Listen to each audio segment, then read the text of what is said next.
نمازوں کے علاوہ، خاص مواقع کے علاوہ دن میں جب بھی آپ چاہیں درود شریف پڑھ سکتے ہیں، لیکن عام دنوں کے علاوہ جمعے کے دن خصوصی طور پر درود شریف پڑھنے کی تاکید ہے، کیونکہ آپ نے اس کا خود حکم دیا. آپ صلی اللہ علیہ وسلم نے فرمایا جمعہ کے روز کثرت سے مجھ پر درود پڑھا کرو، جو آدمی جمعہ کے روز مجھ پر درود بھیجتا ہے وہ میرے سامنے پیش کیا جاتا ہے. اسی طرح دعا سے پہلے، دعا کے بعد، پھر جہاں کہیں آپ کا نام لیا جا رہا ہو یا لکھا جا رہا ہو یا کسی بھی طرح آپ کا ذکر آئے وہاں آپ کے لیے درود پڑھنا. اسی طرح مسجد میں داخل ہوتے وقت درود شریف پڑھنا، مسجد سے نکلتے وقت درود شریف پڑھنا، پھر نماز سے فارغ ہونے کے بعد درود شریف پڑھنا، یعنی ایک تو نماز کے اندر ہے لیکن نماز سے فراغت کے بعد، پھر اسی طرح ہر مجلس میں آپ پر درود پڑھنا ضروری ہے. پھر اسی طرح صبح و شام کے اوقات میں، یعنی یہ تمام مواقع ایسے مواقع ہیں جس میں آپ درود شریف پڑھ سکتے ہیں.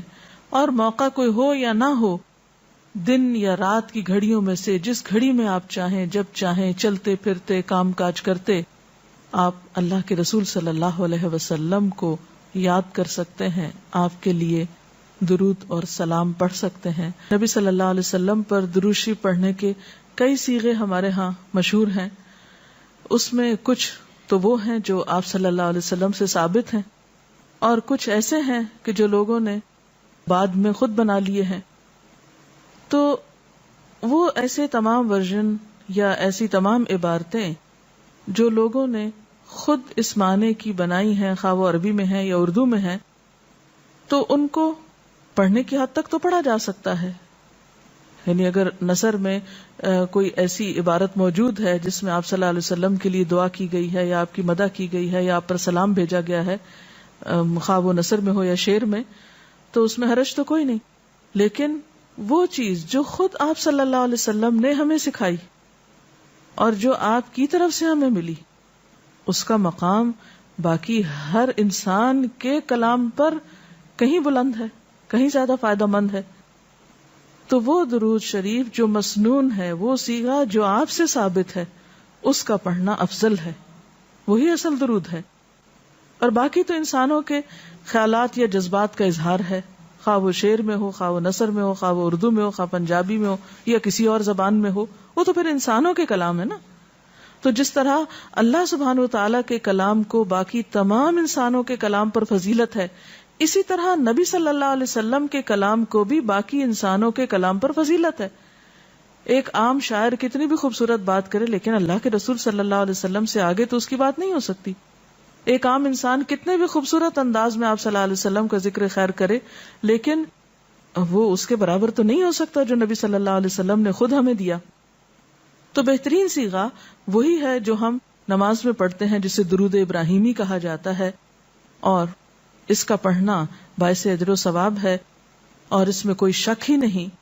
اسی طرح یہ چونکہ تھوڑا طویل ہے تو اس کو مختصر انداز میں بھی آپ پڑھ سکتے ہیں. مثلا صرف اگر آپ صلی اللہ علیہ وسلم کہہ رہے ہیں تو یہ بھی درست ہے، یہ بھی درود شریف مکمل ہے ایک طرح سے اگرچہ مختصر ہے. اسی طرح اللہم صلی وسلم علی نبینا محمد، یہ بھی آپ پڑھ سکتے ہیں. صلی اللہ علی النبی الکریم کہہ سکتے ہیں.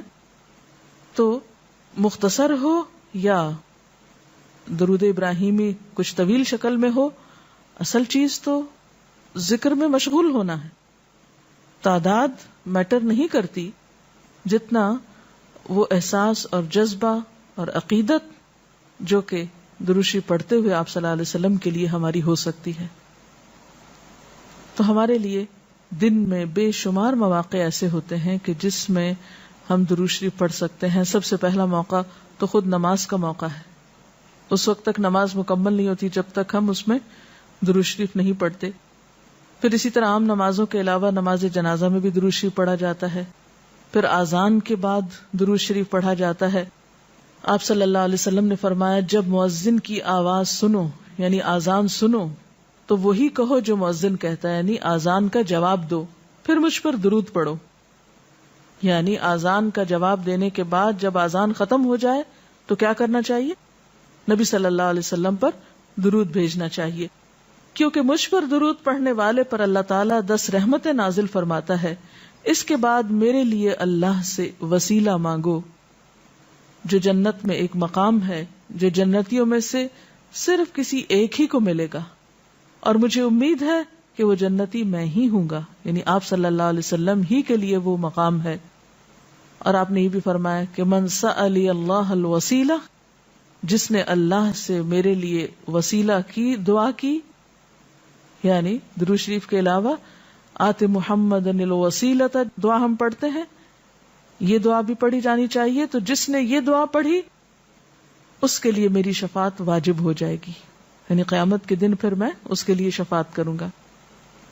پھر یہ کہ درود شریف نہ صرف یہ کہ دنیا میں انسان کے لیے فائدے کا باعث ہے، بلکہ آخرت میں انسان کے لیے شفاعت کا ذریعہ بھی ہے۔ درود شریف پڑھنے والوں کو نبی صلی اللہ علیہ وسلم کی شفاعت نصیب ہوگی۔ آپ نے فرمایا جس نے 10 مرتبہ صبح و شام مجھ پر درود بھیجا اسے قیامت کے دن میری شفاعت حاصل ہوگی۔ اب یہ کہ اگر زیادہ وقت نہ بھی ملے تو 10 دفعہ درود شریف پڑھنا آخر کیا مشکل ہے، کتنی دیر لگ جائے گی، لیکن اس کا اجر و ثواب اور اس کا فائدہ کس قدر ہے۔ پھر اسی طرح درود شریف دعاؤں کی قبولیت کا ذریعہ بھی بنتا ہے، یعنی اگر دعا کرنے سے پہلے درود شریف پڑھا جائے اللہ تعالیٰ کی حمد و ثنا کے بعد تو اس سے دعا کی قبولیت میں اضافہ ہوتا ہے۔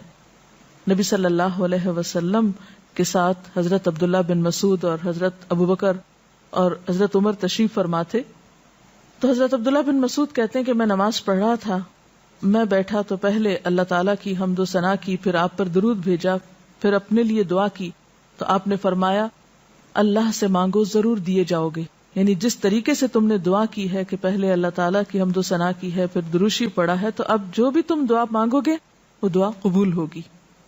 پھر اسی طرح ہم دیکھتے ہیں کہ درود شریف نیکیوں کا دروازہ کھولتا ہے، نیکیوں میں اضافے کا ذریعہ بنتا ہے۔ آپ نے فرمایا جس نے مجھ پر ایک دفعہ درود بھیجا اللہ تعالیٰ اس کے نامہ اعمال میں 10 نیکیاں لکھے گا۔ پھر اسی طرح فرشتوں کی دعائیں آتی ہیں اس شخص کے لیے جو درود شریف پڑھتا ہے۔ رسول اللہ صلی اللہ علیہ وسلم نے فرمایا جب تک کوئی مسلمان مجھ پر درود بھیجتا رہتا ہے اس وقت تک فرشتے اس کے لیے دعائیں رحمت کرتے رہتے ہیں، یعنی آپ درود شریف پڑھیں تو فرشتے آپ کے لیے دعا کرنے میں لگ جاتے ہیں۔ اب جو چاہے کم پڑھے اور جو چاہے زیادہ پڑھے، یعنی کتنی دعائیں چاہیے اس کو۔ دیکھیں ہم عام طور پر کتنا کہتے ہیں دوسروں سے کہ پلیز ہمارے لیے دعا کیجئے، ہمیں دعاؤں میں یاد رکھیے، دوسروں کی ایک طرح سے منت سماجت کر رہے ہوتے ہیں، لیکن کتنا آسان طریقہ ہے فرشتوں کی دعائیں لینے کا کہ انسان درود شریف پڑھنا شروع کر دے۔ اور وہ شخص جو درود نہ پڑھے وہ صرف اپنے آپ ہی کو نقصان دیتا ہے، اس لیے کہ درود شریف نہ پڑھنا انسان کے بخیل ہونے کی علامت ہے۔ آپ صلی اللہ علیہ وسلم نے فرمایا جس کے سامنے میرا نام لیا جائے اور پھر وہ مجھ پر درود نہ پڑھے تو وہ بخیل ہے۔ اس سے یہ بات بھی پتہ چلتی ہے کہ اگر ہم خود درود شریف نہیں بھی پڑھ رہے لیکن اگر کوئی اور آپ کا ذکر خیر کر رہا ہے یا کوئی اور درود شریف پڑھ رہا ہے اور اگر وہ بلند آواز میں پڑھ رہا ہے تو ہمیں بھی آپ کا نام سنتے ہی دل میں درود شریف پڑھنا ہوگا۔ یہ بھی آپ کے ادب میں سے ایک ہے۔ اور قیامت کے دن اس شخص کے لیے جو درود نہ پڑھے، درود کا نہ پڑھنا حسرتوں کا باعث ہوگا۔ حضرت ابو ہریرہ رضی اللہ تعالی عنہ کہتے ہیں کہ رسول اللہ صلی اللہ علیہ وسلم نے فرمایا جس مجلس میں لوگ اللہ کا ذکر نہ کریں، یعنی اکٹھے ہوئے ہیں دنیا بھر کی باتیں کی لیکن اللہ سبحانہ و تعالیٰ کی کوئی بات نہیں کی، اور نبی صلی اللہ علیہ وسلم پر درود نہ بھیجیں، یعنی نہ تو اللہ کا ذکر کیا اور نہ ہی آپ پر درود بھیجا، وہ مجلس قیامت کے دن انسان کے لیے حسرت کا باعث ہوگی، انسان اس پر پچھتائے گا، خواہ وہ اپنے نیک اعمال کے بدلے میں جنت میں چلا ہی جائے۔ یعنی ایک شخص جنت میں بھی پہنچ گیا لیکن اس کو ایسی مجلسوں پر حسرت ضرور ہوگی جس میں اس نے اللہ کا ذکر اور رسول اللہ صلی اللہ علیہ وسلم پر درود نہ بھیجا ہوگا۔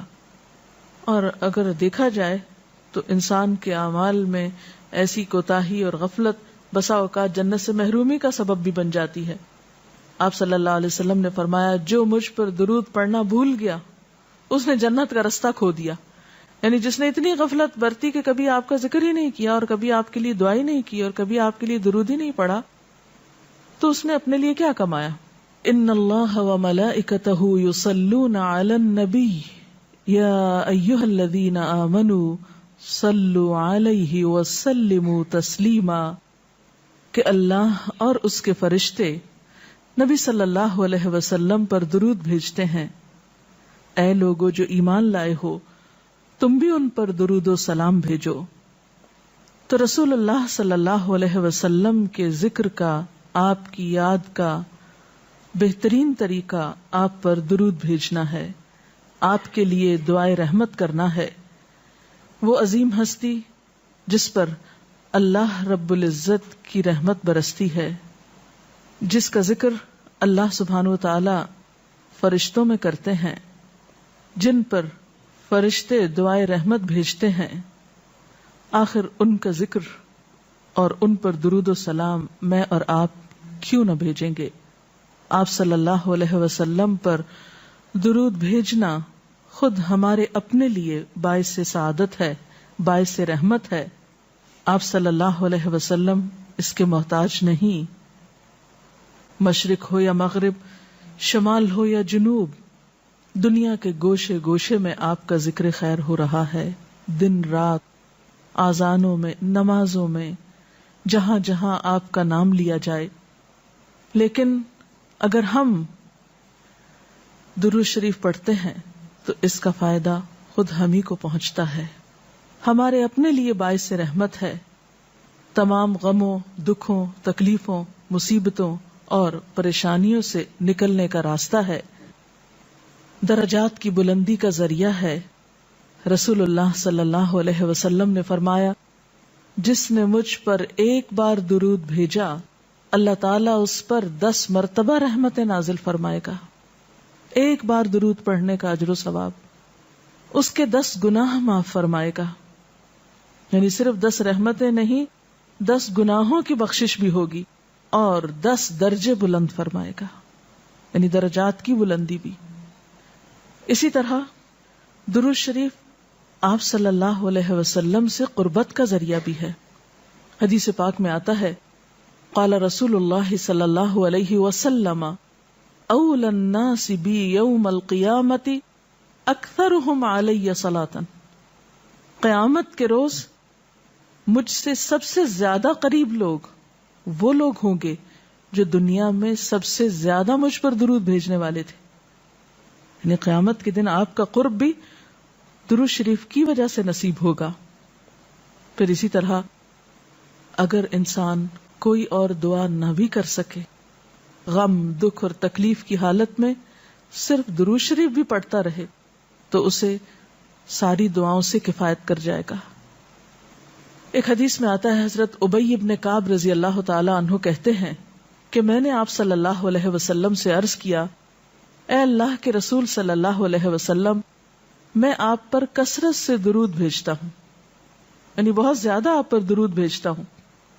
اپنی دعا میں سے کتنا وقت میں درود کے لیے وقف کروں, یعنی جتنی میں دعائیں مانگتا ہوں ان میں سے کتنے وقت کے لیے درود پڑھا کروں, یعنی آپ پر دعائے رحمت بھیجوں یا آپ کے لیے دعائے رحمت کروں. درود کا مطلب یہی ہوتا ہے. تو آپ صلی اللہ علیہ وسلم